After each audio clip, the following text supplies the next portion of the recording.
श्रीमद् भगवत पुराण में कहा गया है कि जिस प्रकार वायु के द्वारा उड़ाया जाने वाला मेघ के बादल अपने बल को नहीं जानते, उसी प्रकार जीव भी अपने कर्म के अनुसार भिन्न भिन्न योनियों में भ्रमण करता रहता है, किंतु उसके प्रबल पराक्रम को नहीं जानता। अपने सुख के लिए जीव बड़ा कष्ट करके वस्तुओं को प्राप्त करता है, परंतु जब वो वस्तुओं का नाश होता है तब वो बड़ा शोक करता है, क्योंकि मन बुद्धि जीव अपने नाशवंत शरीर तथा अपने परिवार, घर, धन को मोह के कारण नित्य मान लेता है। अपने कर्म के अनुसार जीव जिस जिस योनियों में जन्म लेता है उसे उस जन्म में सुख मान लेता है और आनंद पूर्वक रहता है। यह जीव इतना मोह वाला होता है कि नार की योनियों में जन्म लेने पर भी वहाँ के विष्टा यानी मल आदि भोगों में ही सुख मानने के कारण उसे भी छोड़ना नहीं चाहता। यह जीव मोह से आसक्त होकर अपने परिवार, धन, शरीर और घर के लिए कई पापों का भागीदार बन जाता है, परंतु उसे उसी में आनंद मिलता है। वह इतना मोह में अंधा हो जाता है कि धन का संचय करने के लिए हिंसा और अधर्म के मार्ग पर चलने लगता है, जिसके कारण वह नरक में जाता है। वह परिवार का पोषण करने हेतु अपने जीव के कल्याण के बारे में नहीं सोचता और पूरा जीवन इस नाशवंत सुख के प्राप्ति के लिए व्यतीत कर देता है। जब वो वृद्ध हो जाता है तब उसका शरीर रोगी हो जाता है, जिसके कारण पूरा दिन घर में ही पड़ा रहता है। जिस परिवार के लिए उसने अपनी पूरी जिंदगी पाप कर्म करके पोषण किया, उसी के टुकड़ों पर वह अपना जीवन निर्वाह करता है। अपने कर्म के अनुसार वृद्ध अवस्था में रोगी शरीर होने के कारण उसे अनेक दुखों का सामना करना पड़ता है। इसी प्रकार मंदमती जीव इंद्रियों को न जीतकर निरंतर कुटुंब पोषण में ही लगा हुआ वह रोते हुए स्वजनों के बीच अत्यंत वेदना से अचेत होकर मृत्यु को प्राप्त होता है। मृत्यु होने पर उसे लेने के लिए भयंकर दिखने वाले दो यमदूत आते हैं, जिन्हें देखकर वह भय के कारण मलमूत्र कर देता है।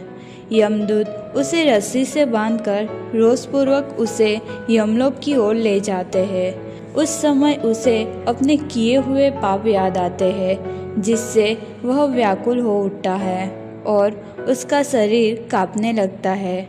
भूख और प्यास उसे बेचैन कर देती है और उसे आगे बढ़ने की शक्ति नहीं बचती।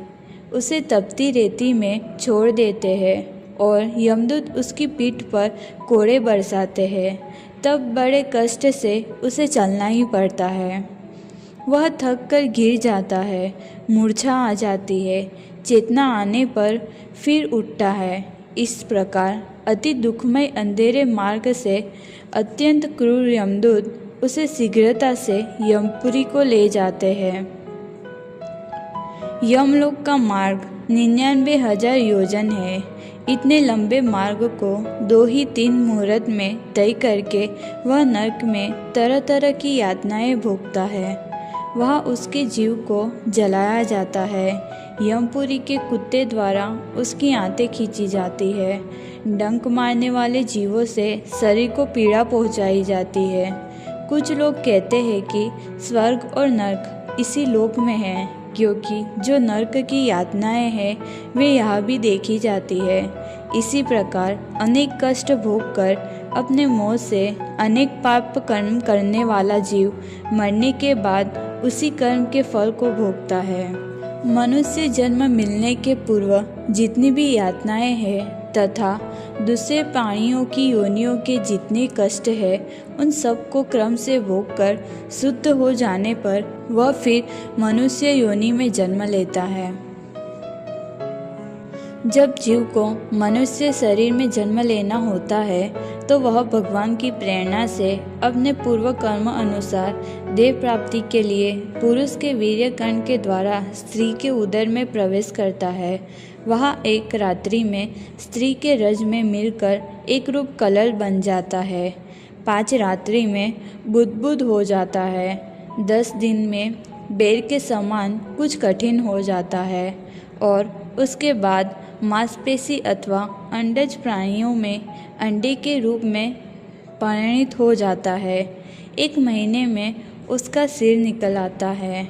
2 मास में हाथ पाँव आदि अंगों का विभाग हो जाता है और 3 मास में नख, रोम, अस्थि, चर्म, स्त्री पुरुष के चिन्ह तथा अन्य छिद्र उत्पन्न हो जाते हैं। 4 मास में उसमें मांसादि 7 धातुएं पैदा हो जाती है।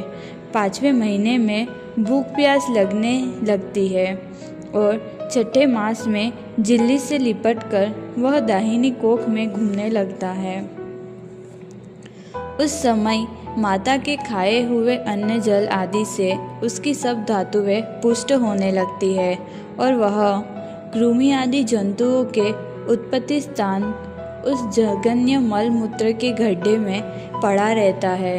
वह सुकुमार तो होता ही है, इसलिए जब वहाँ के भूखे कीड़े उसके अंग प्रत्यंग नोचते हैं तब अत्यंत क्लेश के कारण वह संसार में अचेत हो जाता है। माता के खाए हुए कड़वे, तीखे, गरम, नमकीन, रूखे और खट्टे आदि उग्र पदार्थों का स्पर्श होने से उसके सारे शरीर में पीड़ा होने लगती है। वह जीव माता के गर्भाशय में झिल्ली से लिपटा और आंतों से घिरा रहता है।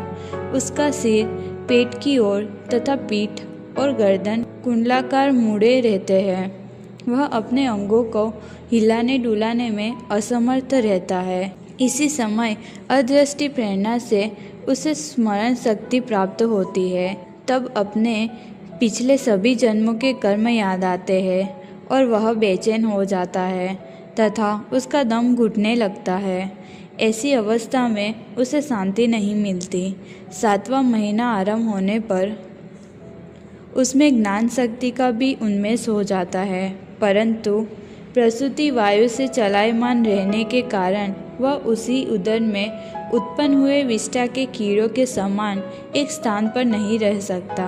वह भयभीत होकर दीन वाणी से कृपा याचना करता हुआ हाथ जोड़कर उस प्रभु की स्तुति करता है जिसने उसे माता के गर्भ में डाला है। भगवान, यह देहधारी जीव दूसरी देह के उदर में भीतर मल मूत्र और रुधिर के कुएं में गिरा है। उसकी जठराग्नि से शरीर अत्यंत संतप्त हो रहा है। उससे निकलने की इच्छा करता हुआ यह अपने महीने गिन रहा है। भगवान, इस दिन को यहाँ से कब निकाला जाएगा? स्वामी, आप बड़े दयालु हैं। आप जैसे उदार प्रभु ने ही इस 10 मास के जीव को ऐसा उत्कृष्ट ज्ञान दिया है। प्रभु, आपका हाथ जोड़ने के सिवा आपके उस उपकार का बदला तो कोई दे भी क्या सकता है। संसार के ये पशु पक्षी आदि अन्य जीव तो अपनी मूल बुद्धि के अनुसार अपने शरीर में होने वाले सुख दुख आदि का ही अनुभव करते हैं, किंतु मैं तो आपकी कृपा से समदमादि साधन संपन्न शरीर से युक्त हुआ हूँ। अतः आपकी दी हुई विवेकवती बुद्धि से आप पुराण पुरुष को अपने शरीर के बाहर और भीतर अहंकार के आश्रयभूत आत्मा की भांति प्रत्यग्न अनुभव करता हूँ। भगवान, इस अत्यंत दुख से भरे हुए गर्भाशय में यद्यपि मैं बड़े कष्ट से रह रहा हूँ, तो भी इससे बाहर निकलकर संसारमय अंधकूप में गिरने की मुझे बिल्कुल इच्छा नहीं है, क्योंकि उसमें जाने वाले जीव को आपकी माया घेर लेती है, जिसके कारण उसके शरीर में अहम बुद्धि हो जाती है और उसके परिणाम में उसे फिर इस संसार चक्र में ही पड़ना पड़ता है।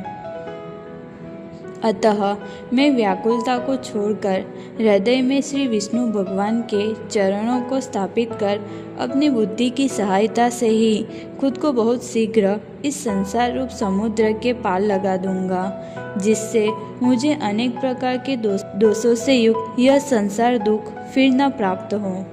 इस प्रकार स्तुति करने पर वह बालक को प्रसव काल की वायु तत्काल बाहर लाने के लिए ढकेलती है। वह बालक अत्यंत कष्ट करके बाहर निकलता है और उस समय उसकी पूर्व स्मृति नष्ट हो जाती है। उसका गर्भवास का सारा ज्ञान नष्ट हो जाता है और जोर जोर से रोने लगता है। फिर उसका परिवार पालन पोषण करता है और जो प्रतिकूलता प्राप्त होती है उसका निषेध भी नहीं कर सकता। उसकी त्वचा कोमल होती है, उसे मच्छर और खटमल आदि उसी प्रकार काटते रहते हैं। तब उसमें शरीर को खुजलाने, उठाने अथवा करवट बदलने की भी सामर्थ्य न होने के कारण वह बड़ा कष्ट पाता है। वह रोने के सिवा कुछ नहीं कर सकता।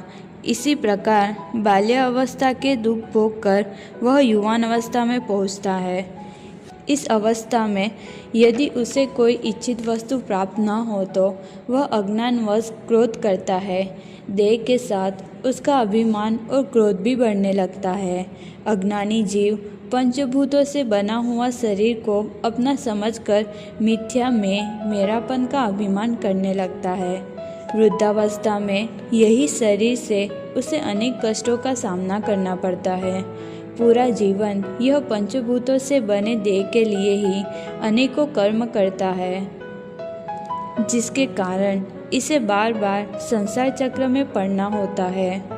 सन्मार्ग में चलते हुए यदि इसका कोई विषयी पुरुष के साथ समागम हो तो यह उसी के आस्था करके उन्हीं की तरह बन जाता है और पहले के समान फिर नार की योनियों में पड़ता है। उन अत्यंत विषयी स्त्रियों के क्रीड़ा मूर्ख, अशांत, मूढ़ और असत पुरुषों का संग कभी नहीं करना चाहिए। मुमुक्ष पुरुष को मरणादि से भय, दीनता अथवा मोह नहीं होना चाहिए। उसे जीव के स्वरूप को जानकर धैर्यपूर्वक निसंग भाव से विचरना चाहिए। इसे मायामय संसार में वैराग्य होकर और माया से अनासक्त रहना चाहिए।